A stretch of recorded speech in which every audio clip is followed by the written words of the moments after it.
So we're here today talking to Jessie Boylan about the notion of home and connection to landscape and place and the role of art in that, I guess. So do you think you could just start by telling us a bit about your practice? Am I looking at you? Oh yeah, look at that. Yeah, totally. Yeah. Okay. Yes, well, I guess I use photography, video, sound, installation. A lot of my work has been around the kind of legacies of nuclear testing and uranium mining in Australia and the impacts on Indigenous people, the impacts on veterans and communities and the landscape, and so country, people, country. I've sort of come from a documentary photography background, but kind of throughout the process of my practice, kind of been more interested in kind of thinking around affect and using video and sound and kind of developing spaces that people can kind of enter into a space and kind of respond to various kind of components of works, rather than kind of going, this is one kind of story, one issue, one thing, and there's a message that comes out of it. Although I'm still very passionate about documentary storytelling and still use that in my practice, I'm kind of moved more towards affect and perception and embodiment around my practice, and so kind of incorporating other mediums like sound and then performance. Some of my more recent work, I've done a lot of collaborations, and so my more recent work I've kind of worked with an artist named Virginia Barrett and another one called Linda Dement, who I've been collaborating with for a while, and we worked on a project around the ways in which the body and the world kind of mimic each other in modes of panic and crisis, and so thinking about how the land is obviously going through an environment, going through these kind of processes of rupture, and then also how the body does similar things in terms of our symptoms around kind of systems overflowing and kind of reaching our capacity, and like the kind of tremors and quakes and things that happen during a process of a panic attack. You can sort of see them also in the way in which the earth responds to catastrophe. That's kind of what I'm doing. I'm really interested in what I'm looking at with myself in the connection between the land and the body too. And that's really interesting what you're saying about that really direct mirroring. How does that work for you in terms of being here? Like, this is where you live, and do you feel like a connection to the land here? Oh, definitely. I mean, I think being in place has always been a really important part of my practice, like responding to place. And I think, my anti-nuclear work has always been about being out on country and returning to sites over and over and over again, and finding familiarity in those landscapes and feeling at home, even though they're places that are so far away from where I actually live, because you kind of return to them so much, they become familiar, and you have friends who live in all of these different places across the country, and you can go there and feel immediately connected through both the activism that we're doing and the kind of journeying and travelling to those spaces. And I think, so moving to Central Victoria about 7 years ago, 8 years ago, we moved up to near Dalesford, and I think being amongst the forest and then kind of seeing the impacts of like the mining landscape and the history of mining, and then obviously colonisation, I think when you're an artist and you're a photographer, you are responding to what's around you. And I think every day you're noticing changes, and you're noticing the birds, and you're noticing the animals, and it becomes very much a part of your work. Like here, we can hear all of these birds, and I can, this is Crown Mound back here, but it's an old mining site. Like, these are dams left over from the Wattle Gully mine. It's at the top of the hill. And I don't know, I think naturally it just becomes part of the work. If it's not necessarily literally part of the work, it's very much about how I'm experiencing the kind of landscape and place around me, which, very much, forms part of my work. Like, I've been noticing that, especially during being here more often during coronavirus, and listening to the frogs have just gone wild over the springtime, and I notice the frogs every year, but this year I noticed them like 10 times more. And I don't know, I think you just notice more changes when you're living in a place like this. So Would you say then, like with your experience with the work that you were doing, particularly early in your career, where you were going to these sites, so it sounds like it was familiar, you said familiarity. Do you think it's relationship to that space? Is that what it is? Would you coin it in those terms, or is it sort of a different connection? Well, I think it's both about relationship to the physical landscape, but also to the stories of that landscape, and kind of when you go there, you know, primarily originally for activism and to learn about histories of place and the kind of struggles that people have been fighting for, you know, 50, 60, 70 years, and the kind of impacts that colonisation, imperialism have had on people who live amongst that landscape and have always been kind of considered unimportant, and you know that those are empty spaces, and I think going there and learning from those people and then being in those places that they're talking about with such layers of history, I think it allows a deeper connection to those places. So I don't think it's just coming as an outsider and looking at a landscape and going, this is beautiful. I think it's really about understanding history and context and what's happened and the kind of layers that have been, you know, over time kind of built. So with that, sorry, Suze. No, I think we're probably going to ask the same question. Go for it. With that, sort of the stories and everything informing how you connect to it, how does that work in terms of, so, you know, as a white Australian, all the stories that we have here are fairly new. Is that enough to, you know, like, or you know, is that enough to feel connected, do you think? Or do you think that like a older mythology is important? Do you mean like, is it enough just to learn about the history and be... I don't know, I guess what I mean is, I suppose I can only ask for you personally, do you feel that the stories that you hear on your own stories, is that enough for you personally to feel like really wholly, fully connected, like in and of this land? I think as a settler, you know, as a white settler kind of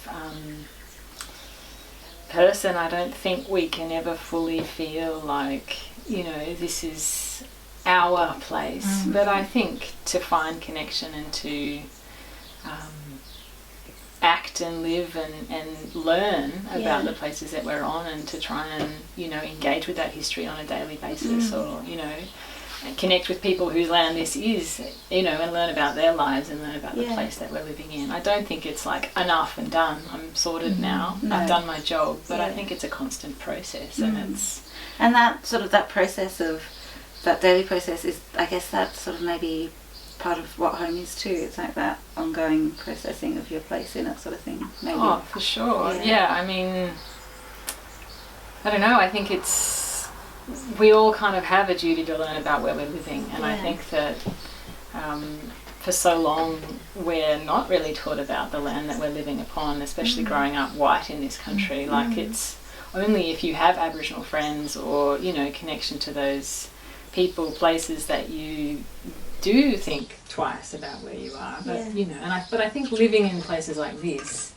in central Victoria, Jaja country, like where the layers of history are much more apparent, you know, and you can sort of see this one as placed on top of that one, and, you know, I don't know, I think it prompts more inquiry about the past and about the present, you know, ongoing acts of colonisation as well, because we're having conversations at the moment about the naming of places, which is wonderful, and renaming places, you know, and ensuring that those kind of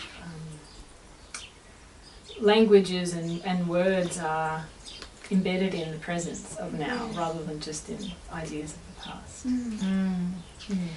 Yeah, so I mean, I like the way you describe that, because it sort of, it helps. What I hear is that home, or a sense of belonging, is an evolving act or series of processes. Is that what it feels like for you here, like in this particular spot? Do you think it's an ongoing thing, or do you think you can reach a point where you go, right, this is where I'm going to be, and this is what's right for me? Oh, I think it's a constant process. I think it's, you know, the more I'm here, the more I feel comfortable and connected and embedded, and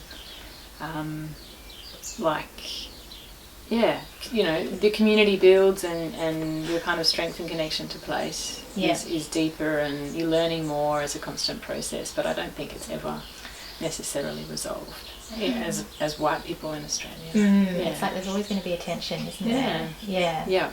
And what about your practice, like actually photography, but also sound, you were saying, in performance? So I'm guessing things like the embodied component of performance in particular, but sound as well. Is that critical, do you think, for you in that process of connecting? I think, like, I'm not actually a performer, so my collaborator, Virginia, was a performer in that work. Okay. But I think in terms of sound, it's sort of a process of slowing down and listening, isn't it? And understanding and hearing where you are and noticing changes and noticing, you know, even if we go quiet now, like we can already hear kind of heaps of birds around us and... yeah, I don't know. I think the use of sound just forces your senses to shift in a way that working purely visually doesn't do. So that's a really good point. I like that description.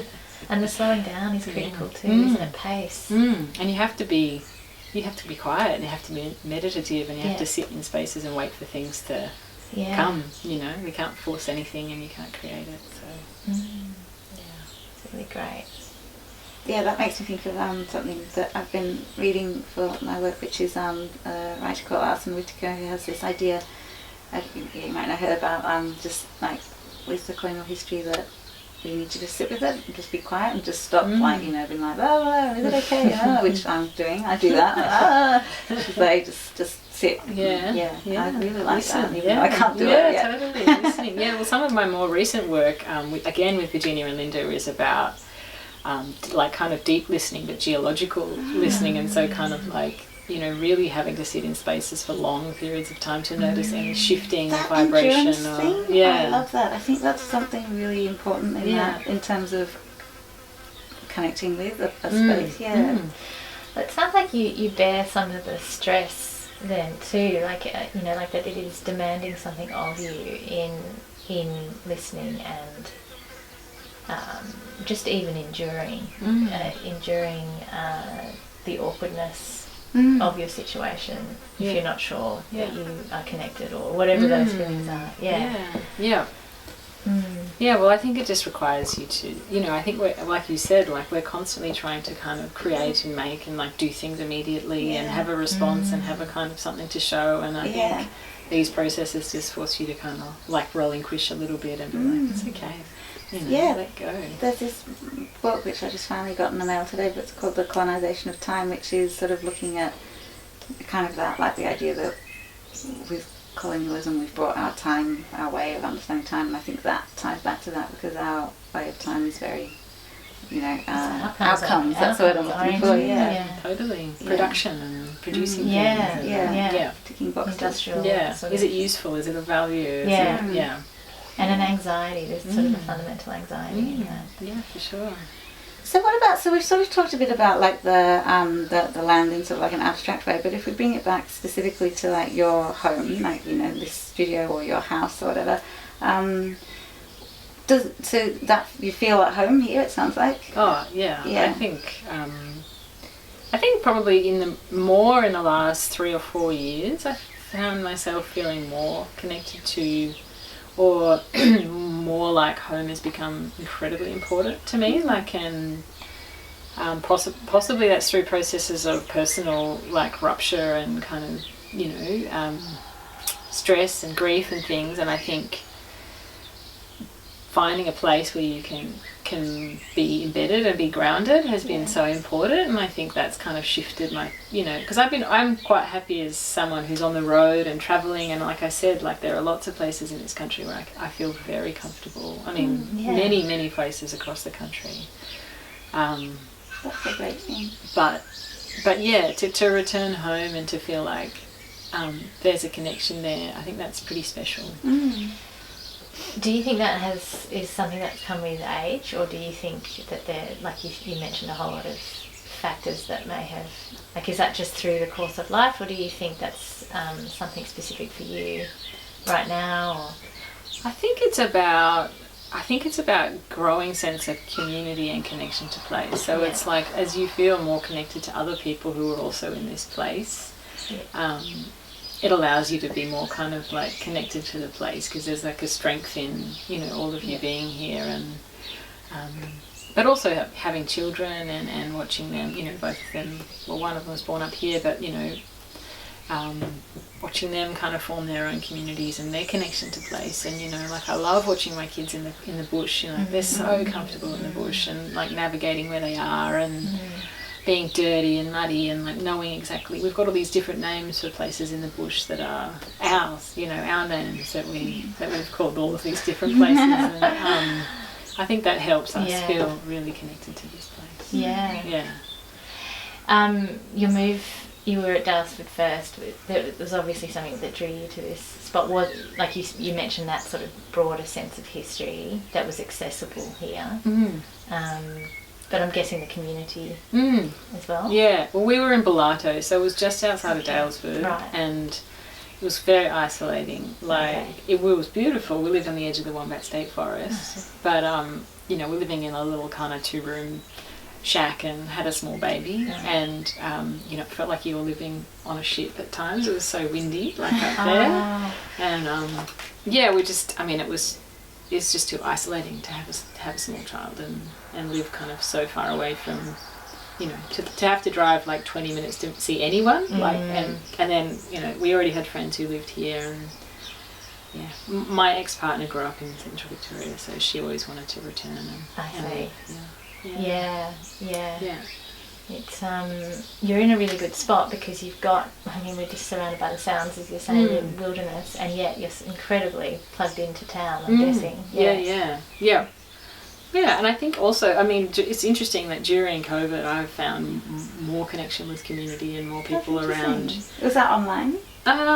Well, this street has changed a lot. Like a lot of people have moved to this street, and through the kind of mutual aid processes, and, you know, kind of going around and knocking on your neighbours' doors and checking if people need help. And you did that. Yeah. Good on you. Yeah. And then just finding that people are like, oh, I live on that street. It's like, oh, I live on that street. And it's like, you know, and just, I think, the process of slowing down, the process of being able to, there's a more collective sense of care, I think, that's been created during this time. And being able to see people more kind of one-on-one, and, you know, something that I developed, something that I've been doing kind of as weekly is swimming in the res. Like I've been doing that through winter, did it through winter. Wow.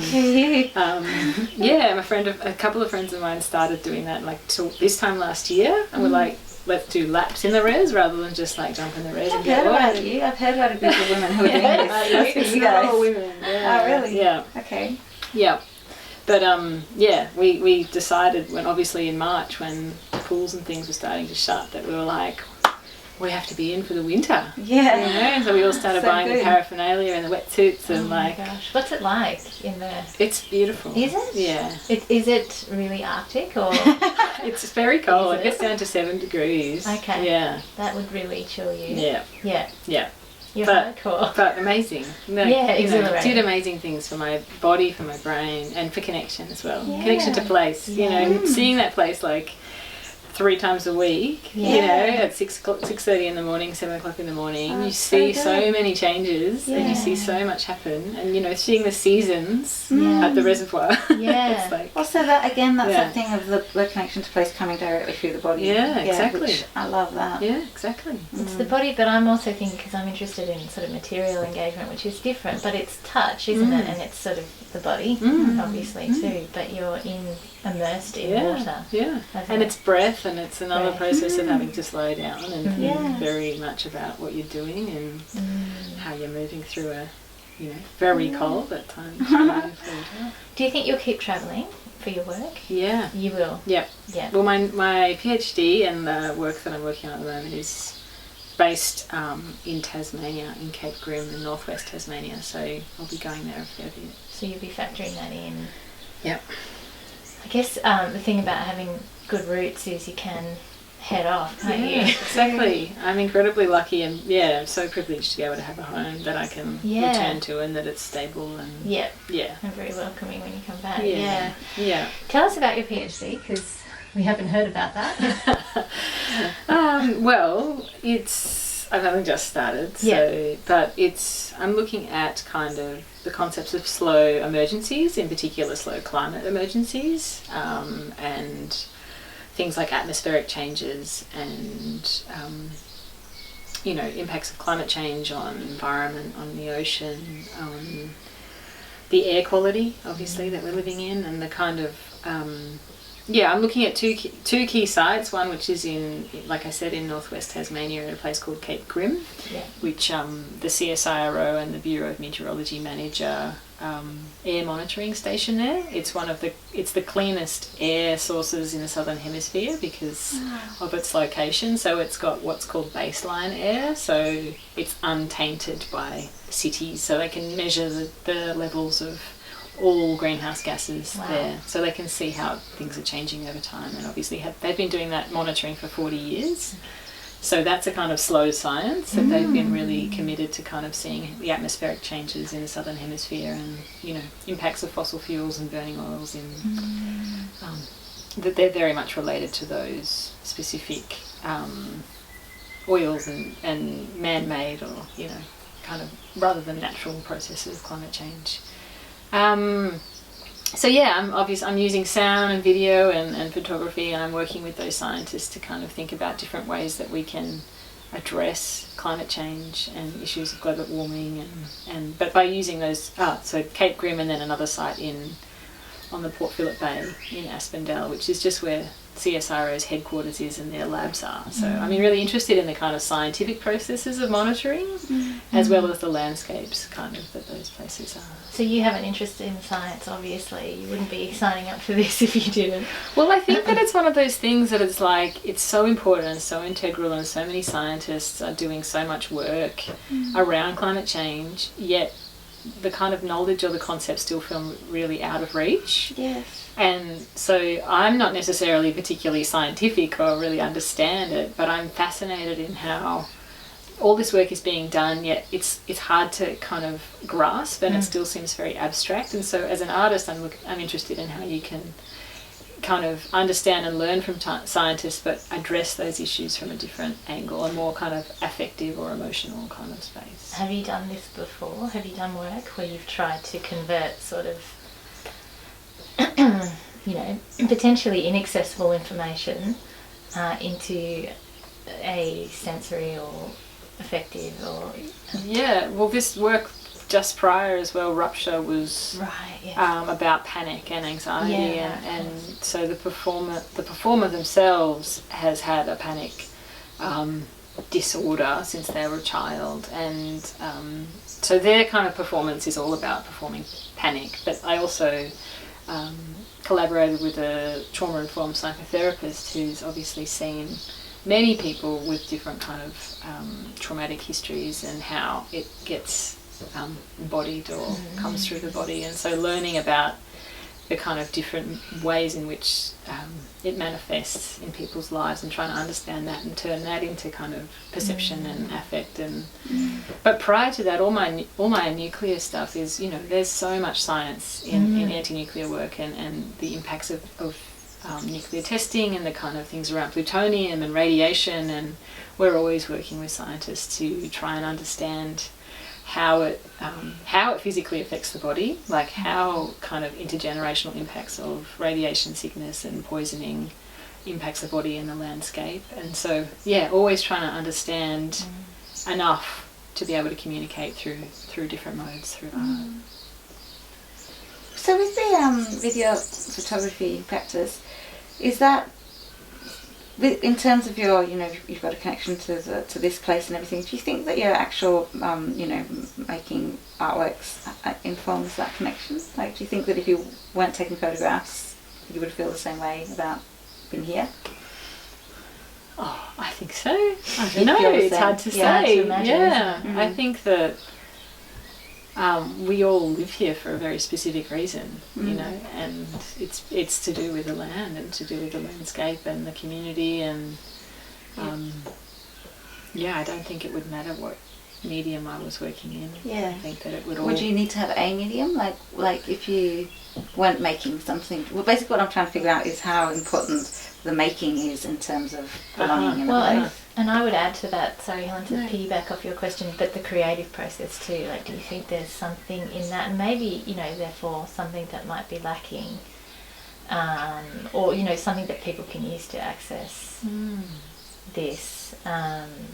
Like, is there something specific to being someone who generates a sort of a creative thing? Yeah. I think that's an interesting question, because it's almost like you could interview people who aren't creative. Yes. To think about how living in this landscape affects their work or their being or their kind of everyday action, because I think all of us creators will say that the land and where we are has an impact and makes its way in through fibres, through materials, through sounds, through perception, you know. Yeah, that's really interesting. It would be really interesting to ask someone who is not creative. Yeah. Well, I think you could ask a scientist about slowing down, and if they're doing slow science, they would say absolutely, of course. Yeah.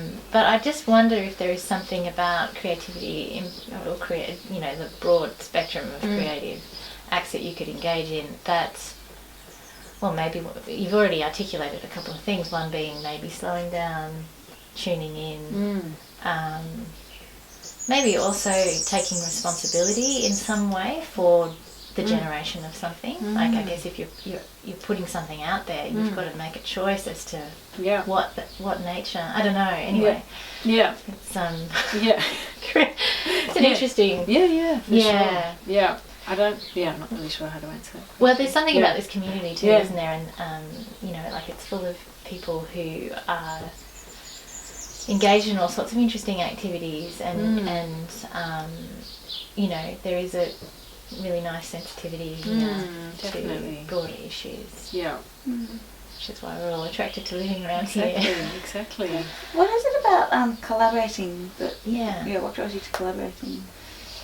I think, well, I've sort of, I guess, come from a community activism, community organising background, and so, but as a photographer coming into that space, so already kind of working as an individual, but coming into a space of community, and so I think through those kind of earlier projects, having conversations about what the work is and what we're making, and, you know, how it can be done, and I think I love other people's voices, their skills, their inputs, and their perspectives, and I think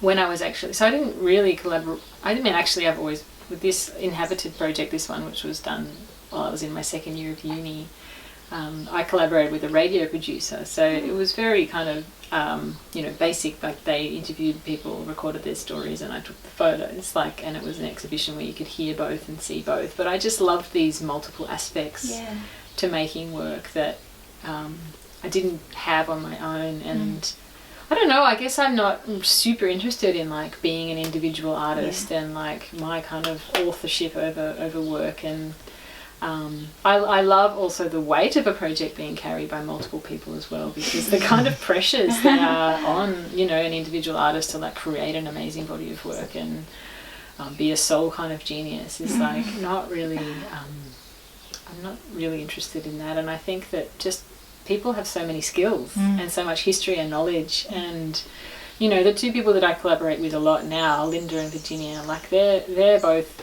60, and so they've kind of seen the digital, you know, they were early digital artists, cyberfeminism, like, they've seen kind of huge changes in technology, and they've also really been working with technology for that long as well, and I think they, you know, working with people who've got that kind of history and knowledge, and like, you can't have that, can you? I just can't have it, and I love the conversations. I love how we work together, how we talked about things, and how, you know, I might record something, make a piece of sound, and then I, like, walk away from the computer, and then someone else will step onto it and start editing it, and then, like, oh, that's exciting. You know, like, just kind of relinquishing that kind of overarching control and allowing multiple voices and skills. Will that come into your PhD, do you think, collaboration? I hope so. Yeah.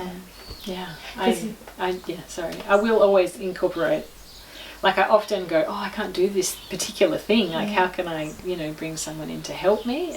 But yeah, obviously with a PhD it's difficult, because then you have to go through another ethics process to deal with collaboration. That's true, although I have been told by my supervisor that it's, particularly at RMIT, they are reimagining this process, the doctoral process, to allow for collaboration in a way that it just hasn't before. So It's exciting. so exciting, because collaboration is key for us as well. I think it's so important. I love it. Yeah.